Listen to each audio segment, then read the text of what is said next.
Hello guys, welcome to my channel A. Medical Knowledge. Here we are going to discuss about the assessment.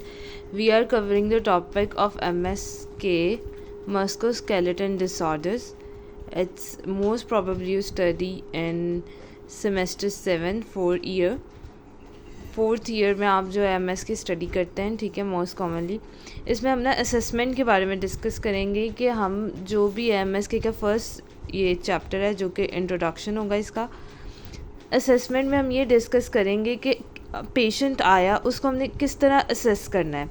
उसके अंदर ना 3 चीज़ें बहुत ज़्यादा इम्पॉर्टेंट है। जब भी कोई पेशेंट आए, first of all look, then you have to feel, then you have to move, ठीक है। ये तीनों असेसमेंट जो है ये बहुत ज़्यादा इम्पॉर्टेंट है किसी भी पेशेंट को डायग्नोस करने के लिए, because now you are in the fourth year में आपकी डायग्नोसिस DDO डिफरेंशिएटेड डायग्नोसिस बहुत अच्छा होना चाहिए। तो पेशेंट की असेसमेंट हम क्या करें, इसमें सबसे पहले लुक को देखेंगे। लुक में हम क्या क्या देख सकते हैं, हम उसके फेशियल एक्सप्रेशन देख सकते हैं कि उसके फेशियल एक्सप्रेशन किस तरह के हैं, ठीक है। हम अपनी ऑब्जर्वेशन देख सकते हैं, ठीक है। देन आप और क्या देख सकते हैं, इसमें उसका गेट देख सकते हैं कि वो किस तरह चल के हमारे पास आया है। ट्रॉफी चेंजेस तो नहीं आई हुई या हाइपर ट्रॉफी तो नहीं हुई, ठीक है। ये सारी चीज़ें हम किस में देखेंगे, लुक में देखेंगे, जब हम पेशेंट को देख रहे हैं, ठीक हो गया। और एक और चीज़ हम देख सकते हैं, वो क्या हो सकती है, पोस्चर, ठीक है। देन जब आपने लुक कर लिया, सेकेंड स्टेप जो आता है वो फील आता है। Because your hand is a magical hand, तो आप उससे क्या करेंगे, किसी भी जॉइंट की एंड फील लेंगे। जब हम 6th सेमेस्टर में 4th सेमेस्टर में थे तो हमने एंड फील्स पढ़ी थी, और वो A. मेडिकल नॉलेज पे भी आपको नोट्स उसके मिल जाएंगे कि हर जॉइंट की एक एंड फील होती है, हार्ड होती है, फर्म होती है, सॉफ्ट होती है। तो वो आपने चेक करनी है कि नॉर्मेलिटी एंड फील तो नहीं है। पहले आपने लुक किया, देन आपने फील किया, उसके बाद आपने पाल्पेट किया विद योर हैंड्स। पैल्पेट करने के बाद आपने क्या करना है, स्वेलिंग चेक करनी है, ठीक है।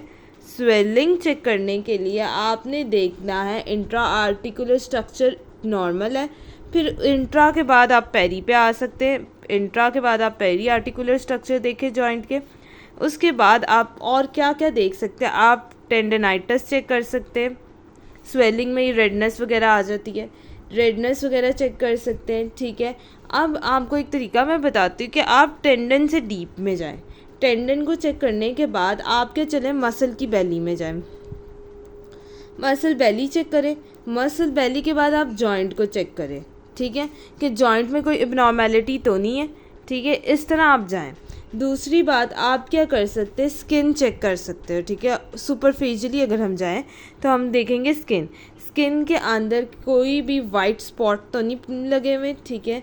ब्लैशेस तो नहीं बनी हुई, पेल तो नहीं है वो, ठीक है। ये सारी चीज़ें हम स्किन में चेक करेंगे, गॉट इट। देन उसके बाद सुपरफिशियल से डीप में हम गए ना, अगर उसके पेशेंट को हमने जब स्कैन किया, अगर उसकी एक्यूट कोई भी इंजरी होगी तो मसल किधर होंगे, गार्डनिंग में होंगे, मसल की गार्डनिंग स्टार्ट हुई होगी, ठीक है। और अगर क्रॉनिक है तो फिर मसल की क्या हुई होगी, वेस्टिंग हुई होगी, ठीक है। ये 2 पॉइंट्स इंपॉर्टेंट है और ये आपने याद रखनी है। ये हमारा असेसमेंट का टॉपिक है जो कि फर्स्ट लेक्चर है जो मैं आपके साथ शेयर कर रही हूँ।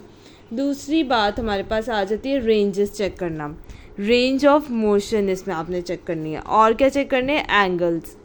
जब हम छोटे सेमेस्टर में थे, मतलब शुरू के सेमेस्टर्स में थे, तो आपको पता होगा कि हमने गोनियोमीटर का यूज़ किया था जिसमें हमने रेंज ऑफ मोशन चेक की थी, ठीक है। एंगल्स चेक किए थे, एंगल चेक करने के गोनियोमीटर, और वो मैंने आपको बायोमैकेनिक्स में पढ़ाया भी था और A. मेडिकल नॉलेज पे वो वीडियोस भी हैं, तो आप वो भी देख सकते हैं कि हमने डिफरेंट एंगल्स चेक किए थे कि क्या कौन कौन से एंगल्स होते हैं, ठीक है। अब मूवमेंट में आप ये भी लिख सकते हैं कि एक्टिव है कि पैसिव कर रहा है। फिर उसके बाद आप यहाँ पे एक और चीज़ चेक कर सकते हैं which is most important, reflexes, ठीक है। रिफ्लेक्सेस भी हमने छोटे सेमेस्टर में पढ़े, क्योंकि अब हम जो है हायर सेमेस्टर 4th ईयर में आ गए हैं। अब हमने इसकी एप्लीकेशन करनी है कि हमने पेशेंट पे अप्लाई कैसे करना है, ठीक है। अब रिफ्लेक्सेस में आपने ये चेक करना होता है कि सुपरफेशियल रिफ्लेक्सेस या डीप रिफ्लेक्सेस। इसको चेक करने का मकसद क्या है कि हमारे न्यूरॉन्स, हमारा इंटरेक्शन ब्रेन के साथ है, अगर उसके रिफ्लेक्सेस ठीक नहीं तो इसका मतलब न्यूरोनल कोई प्रॉब्लम है, तो आप फ़ौरन न्यूरो को रेकमेंड कर देंगे। Got it. देन उसके बाद आप हाइपर और हाइपो चेक करेंगे। अगर हाइपर वे में मसल तो अपर मोटर न्यूरॉन का मसला है, अगर हाइपो वे में तो लोअर मोटर न्यूरॉन का मसला है। ठीक है, ये चीज़ें जो है ये इम्पॉर्टेंट है चेक करने के लिए। देन इसके बाद हमारे पास ऑर्थोपेडिक असेसमेंट आ रही होती है, ये भी एक इम्पॉर्टेंट टॉपिक है। एज पेशेंट की चेक करनी होती है और जेंडर, पेशेंट डेमोग्राफिक्स, एज और जेंडर को चेक किया।